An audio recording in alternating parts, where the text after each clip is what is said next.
Hey guys, it's Elena. And it's Candace. And you're listening to Cousins on Crime.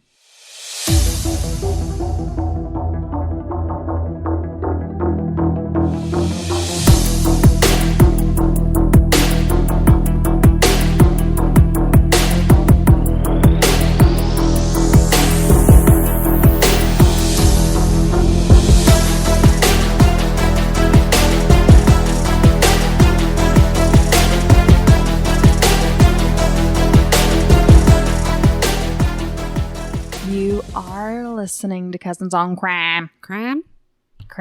We're back. Hey. Did you miss us? I bet they were like, oh. Well, did you? We needed that break just as much as you did. They're like, oh, thank God. We're taking a break. Yeah, we said 2 weeks and it turned into 3. Sorry about that.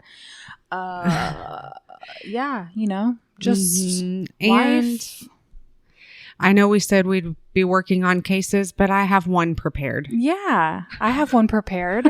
So, yeah, it was weird. It was like, it wasn't a break at all.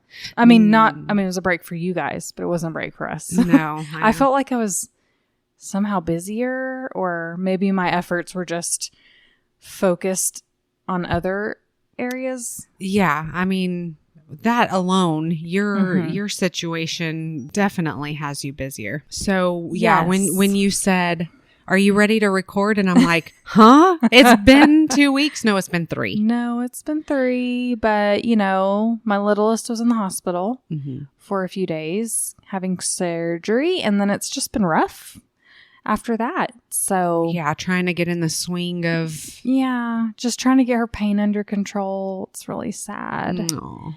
And she's such a trooper, though. She is. She's so cool. She just is. She's just like, it's just sad when she is in pain and when she does cry about that, because she's not a weenie. Yeah. Right. She is a tough one.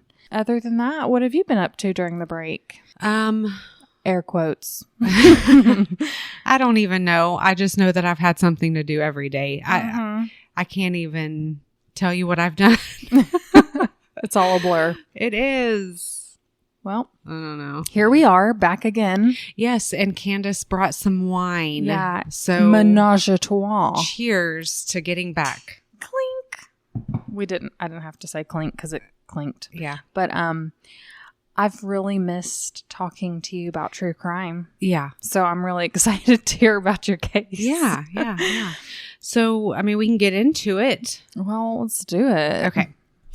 So this one is about Lula Welch Young. Okay. Have you heard of her name? No. Okay. There was very few episodes of things that I could find on her, but good information. So Lula Young and Linda Leadham lived next door to each other for years, and they became best friends. They raised their kids together. And Linda, she had got her nursing degree and moved to Mississippi from Tennessee and started her nursing career. She was the first one out of her and Lula to move to the neighborhood. Okay. She had 2 daughters. Her husband was a truck driver and was gone most days. He would come home and shower, and he would see the family for a few hours and then just get back on the road. I hate that. Yeah. So she kind of quit her nursing career, I'm assuming, to take care of her daughters. So Linda, she followed in her dad's footsteps and got an accounting degree and had a company offering tax preparation services. Okay. Nice. Yeah. So she didn't do herself up or really care what people thought of her. She was just that kind of person. She kind of just kept to herself. Mm-hmm. She was known as a strong woman who took care of business. If she didn't agree with something, she would let you know, and was very outspoken. All right. I like her already. Lula, she grew up moving back and forth from Arkansas to Mississippi. She knew at age 12 years old who she wanted to marry. She picked Don't the boy we out. all at 12? Well, she stuck to it and they got married. Aw. So yeah, that's just what she did. Her husband was a construction worker and worked out of town a lot, much like Linda's husband. They had a son and a daughter together. They would end up settling in Horn Lake, Mississippi, which is where her and Linda met. All right. The first morning that Lula and her family moved in, Linda came knocking on the door like a good little neighbor, and she introduced herself. She said, "I'm so happy you are here," and told her that she's got 2 kids of her own, and they became instant friends. The street they lived on was a cul-de-sac, what they called the Mississippi Cove. Oh, okay. And the 2 of them would sit outside drinking their coffee while they chatted, and the kids all played together. The 2 women helped and supported each other since both of their husbands were gone. Mm-hmm. They would go to the movies, went shopping, cooked meals together. Mm-hmm. Lula's husband had an affair, and their marriage ended in divorce. Yikes. She was devastated, of course. Mm-hmm. A lot changed for her. She now had to get a job so that she could support her family. Not that old chestnut. Right. Linda helped as much as she could. She helped get Lula a job at the hospital that she used to work at. Lula started working as a secretary on the oncology floor and eventually earned a nursing license. I think it was more like a vocational license, but nice. Yeah, so she's doing it. She was figuring life. I mean, no man gonna get her down. Right. Yeah. Yeah. So, and Linda even started paying Lula to clean her house. So she had some, nice. Yeah. Lula was known to be the neighborhood caretaker. Neighbors knew that she was home a lot and would come to her if they ever needed anything. Like one neighbor had her watch her son when he was sick and couldn't go to school or daycare. Mm-hmm. What a nice little neighborhood. It sounds like a village. Right. You know, like when people always look for the village, you know? Yeah. It takes a village. Exactly. So Lula was known as sweet, but also tough. Starting a job in the medical field created a passion to help people. Oh. She ventured on to be an EMT. Wow. Yeah, and worked on the ambulance for the Horn Lake Fire Department. Nice. Yeah, so she also had to learn the basics of the fire safety and protocols, since it's the fire department, Are you gonna tell me that she met a sexy fireman? I wish I could tell you that. All right. So after years of living right next to each other, Linda decided she wanted a bigger house and it was time to move. No. Now, I don't know if this was her house or what, but I did see another report stating that she moved in with her daughter because by this time their kids were grown and moved out. So I don't know if she moved in with her daughter and her husband or anyway, different reports. Okay. So Linda moved and the house was about 10 minutes away from this quaint little neighborhood. This did not sit well with Lula. She lost her husband and now her best friend is leaving. Best friend. Yeah. But Linda really wasn't going away. I mean, yes, she was moving, but the 2 women became business partners. Oh. Yeah. They still talked on the phone daily and visited each other. Their business was a cleaning company called L Home Healthcare. Okay. So, yeah, eventually with Linda being such an entrepreneur, she seemed to be in over her head. She had a lot going on. Mm-hmm. Her tax business, now keeping up with the finances of the new business. She ended up hiring one of her daughter's friends, a man named Charles Wayne Dunn. He was in his 20s and he would run errands and do odd jobs for her and Lula. Okay. He would go. Okay. Weird. Yeah. Hey, young man. Okay. All right. Carry on. Yeah. So he would go over to Linda and Lula's house often to do whatever they needed or just to hang out. Okay. Keep going. Anyway, as if Lula didn't already have some frustrating times that she overcame, she now found out that she had breast cancer. Oh, no. Yeah, very sad. Just one punch right after the other. Right. She did have the lump removed and went through chemo. In the beginning, she tried to stay busy and she even still volunteered on the fire department. What a gal. I know. She would still rely on help from Wayne Dunn to do the yard work and stuff around the house as she became weaker, Yeah. Even though they had removed the lump along with her breast and lymph nodes, the cancer did spread all over her body. Lula. I know. Linda would be the one to help her get her to the doctor's appointments and make sure Lula's kids were taken care of. And I say taken care of. I mean, like I said, they were pretty much grown. But Linda... But people need their mom. No matter how old you are. Absolutely. Yeah. So Linda became power of attorney over Lula, and Linda was put as Lula's beneficiary on her life insurance. As Linda became more in charge, she was demanding, and the two of them would argue over how Lula should be treating her grown children. Lula knew that she was a great mother, and she would continue being the best mother that she could be. Yeah. At the beginning of December 1994, Lula was told that the cancer was gone. And she was in remission. Wow. Yeah. So she's a fighter. I mean, new lease on life. Yeah. Let's go. Exactly. It was a Christmas miracle. Yeah. She was feeling much better at this time and didn't have to rely on Linda as much anymore.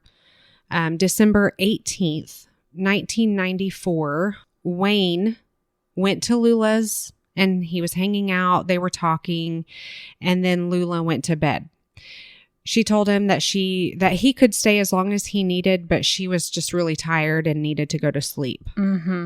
Early the next morning on December 19th, 911 was called, and the fire department arrived to a house fire. Oh, no. The first responders realized that they knew the person whom the house belonged to. It was Lula Young's house. She was well known and well liked. They all worked together. The whole house was on fire by the time they got there. Oh, no. When they entered into the house, they found Lula's body between the bed and the wall on the floor. Oh, my gosh. As if she got up to get low away from the smoke. But as they pulled her out of the house, it was too late. Oh, Lula. She was already gone at age 47. Oh. Neighbors were approaching, asking what happened. Is Lula okay? And they were told that Lula was deceased. Oh my gosh. Neighbors reported hearing 2 explosions at Lula's house. I think it was around 5 or 6 in the morning they heard this. Linda heard the news, and she rushed over to Lula's house and was seen outside just sobbing for her friend. Yeah. When investigators started their investigation, they noticed a propane tank sitting in the middle of the living room floor next to a space heater. Oh. That's odd, right? That's odd. Why would someone have a propane tank in the middle They wouldn't. of their living room, let alone their house? Right. They wouldn't. Yes. A neighbor told investigators,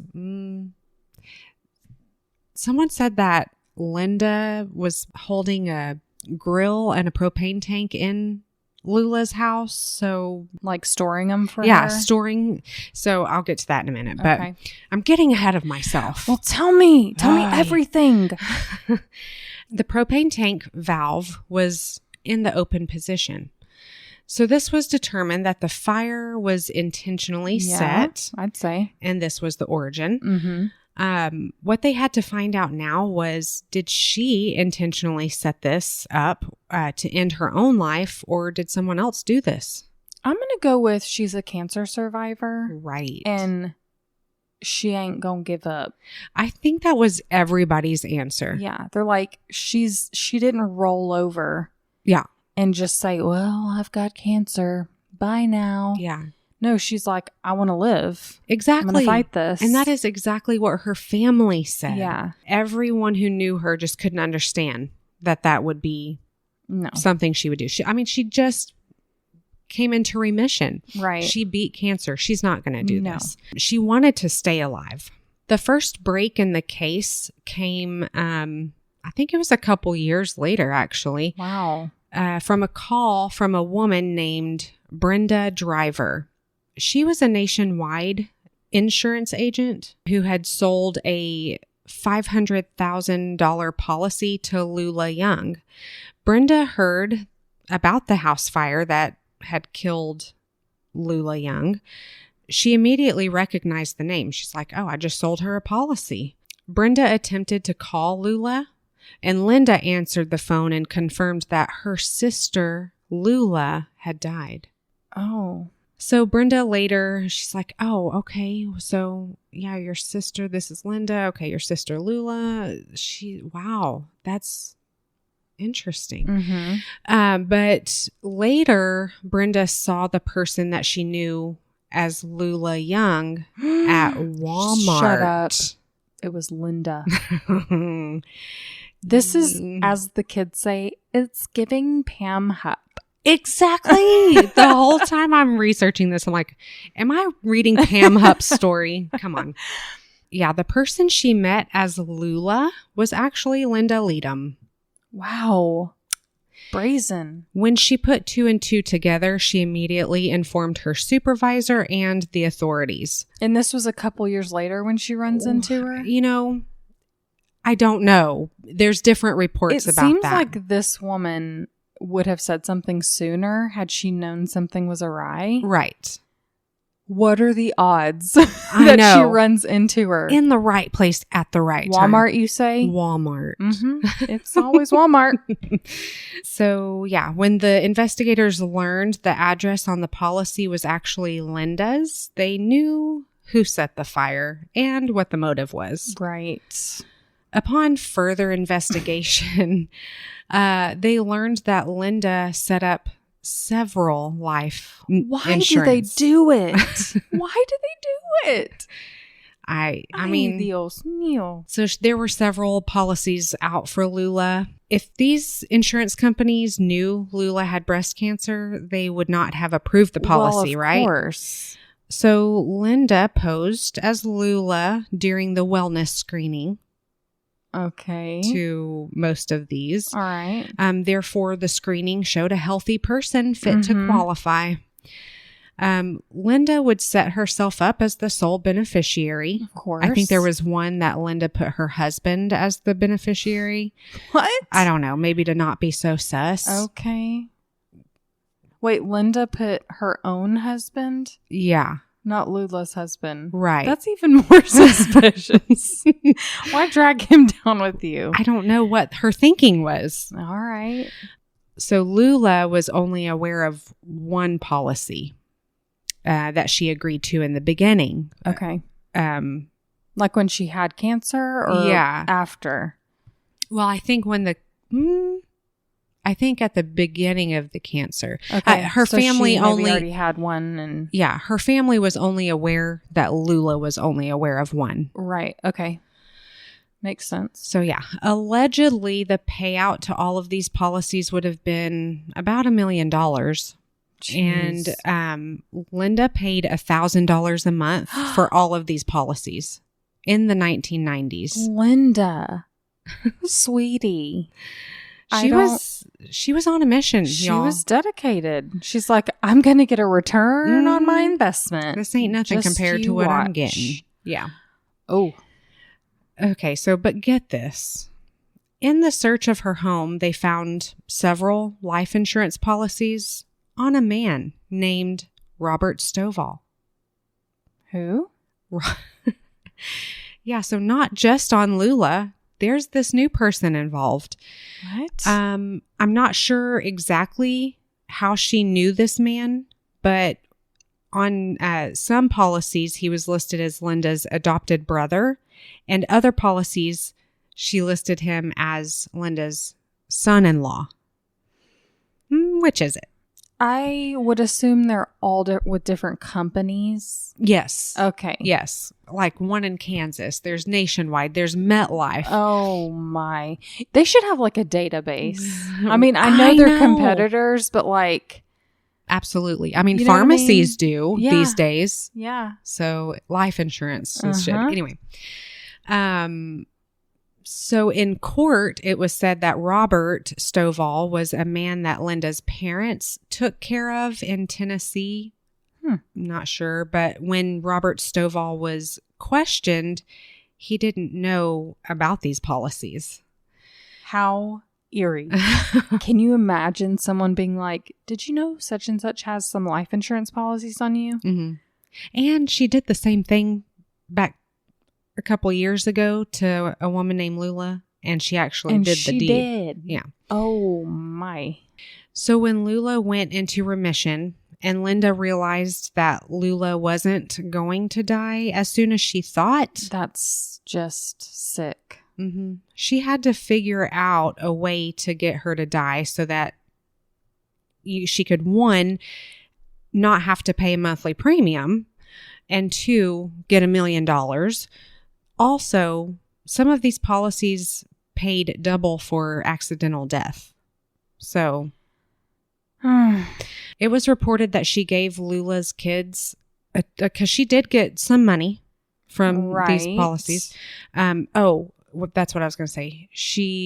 It was said that she started these policies in 1992 and the fire was in 1994. So premeditated. She's been planning this. For sure. But, Gross. yeah. All the while. This is her best friend. Being like, oh, can I bring you some soup? How are you feeling? No. Just gross. Yeah. So it was reported that she gave Lula's kids a total of, drumroll, $250 each. What? And kept the rest for her greedy self. $250 for what? Like a week's worth of groceries? Right. Back in the 90s? Yeah. That's insulting. I'd really be like, is. take it back. Yeah, but her kids knew that Linda was the power of attorney and the executor to her estate and all this. And that's messy. Yeah. They didn't question Linda. When the investigators brought this up to Lula's children, could Linda have done something like this? And they're like, no, not Linda. She loved our mom. But yeah, that's... So come to find out, this Wayne Dunn guy was addicted to cocaine and had a reputation with the police. So this tells you what kind of character he was. Wayne had confessed to a former employer, and so I heard it was an employer, and then I heard it was a jailhouse cellmate. Okay. Regardless, he told somebody. Yeah, he's been talking. He said he was paid to kill a woman and that he set her house on fire. That informant told the police, he said Linda had paid him to start the fire. Linda bought a grill as a Christmas present, getting back to that, and asked Lula to store it in her house until Christmas. Can you keep this grill inside your house? Like, please don't put it on your patio or anything like that. Not in your garage. I'd prefer if it was like in your house. In the middle of your living room. In your living room, please. So yeah, the grill worked off a propane tank. So when Wayne was at Lula's that night, his part of the story, he says Lula went to bed and told Wayne he could stay and watch TV if he wanted. Before he left, he went to his car and brought in a space heater. He went and grabbed the propane tank where Linda told him it would be. And he set both items in the middle of the living room floor. He opened the valve on the propane tank, put a piece of paper over the heater, and left the house. See, I knew Lula wouldn't have a space heater. You know what I mean? Like, she's like, I work for the fire department. Exactly. This, like, don't be dumb. And the cord on the heater was frayed. Like, it looked like it had been cut to look like it was frayed. She wouldn't have that She either. would not have that. No. So, yeah, he confessed to police to setting the fire. He told officers Linda promised him $5,000 to kill this Lula. Linda, she's stingy with that money. Right? $250 here, $5,000 there. Come on. Yeah, $5,000 Pony up, for a life. Linda. Right. Yeah, she was a greedy little lady. But she had told Wayne, look, it's a mercy killing because, you know, she has cancer. That's sick. That is sick. Yeah.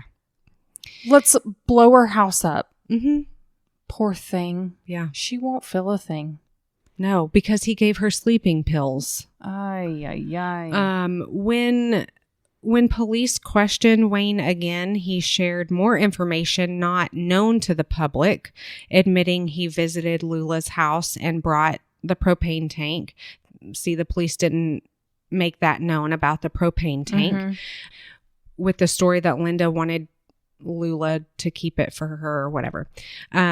He said he'd given Lula sleep medicine to make her fall asleep so that she wouldn't suffer during the fire. Why not give her more sleeping pills so she dies that way? I mean, okay. Like, here's a thought. Don't kill her.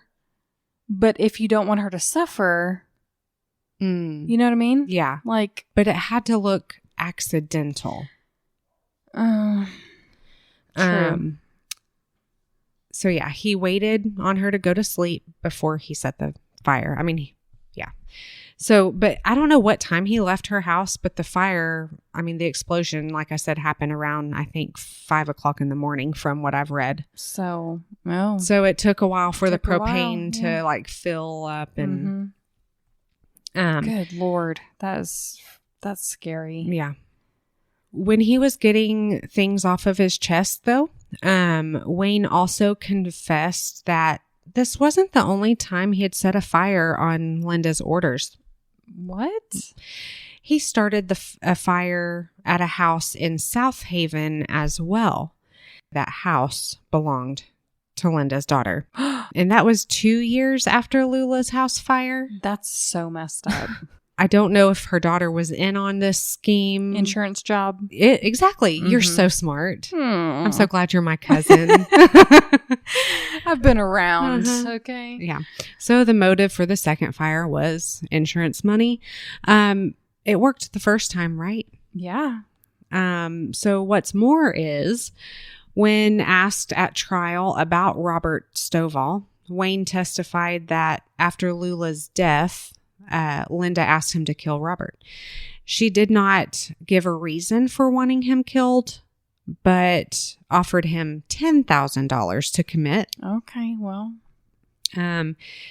He then obtained a fraudulent identification card with Robert's name and Wayne's picture. So Wayne's face, Robert's name, which that was found in the search at Linda's home as well. With money given to him by Linda, he purchased a 1979 Toyota Celica. I'm sorry. Stop right there. A Celica? Oh, but wait. Also a Toyota truck. These were in Robert's name.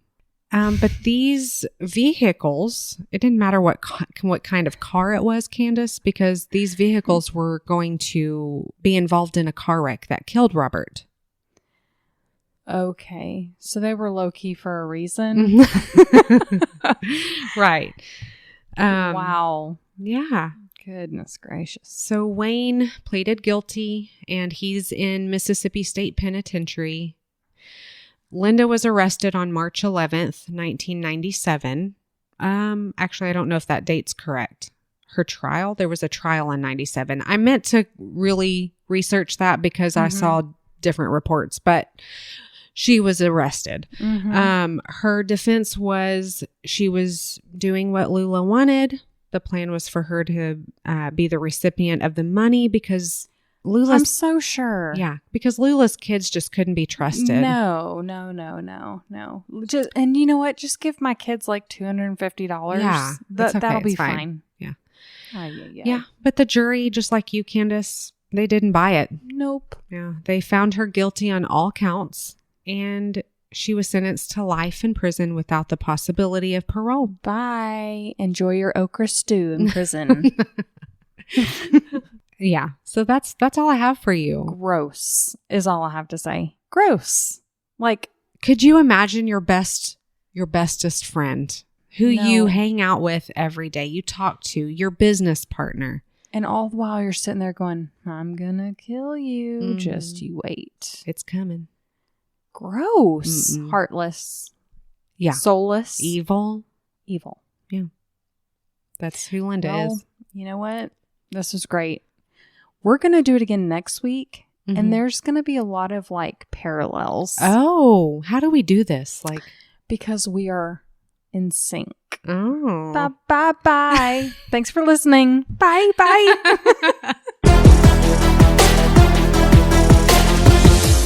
Thank you for listening to Cousins on Crime. If you're enjoying our podcast, please consider leaving us a positive review and rating. To make sure you never miss an episode, subscribe to our show. You can also follow us on Instagram at Cousins on Crime Podcast, or send case suggestions to cousinsoncrime@gmail.com.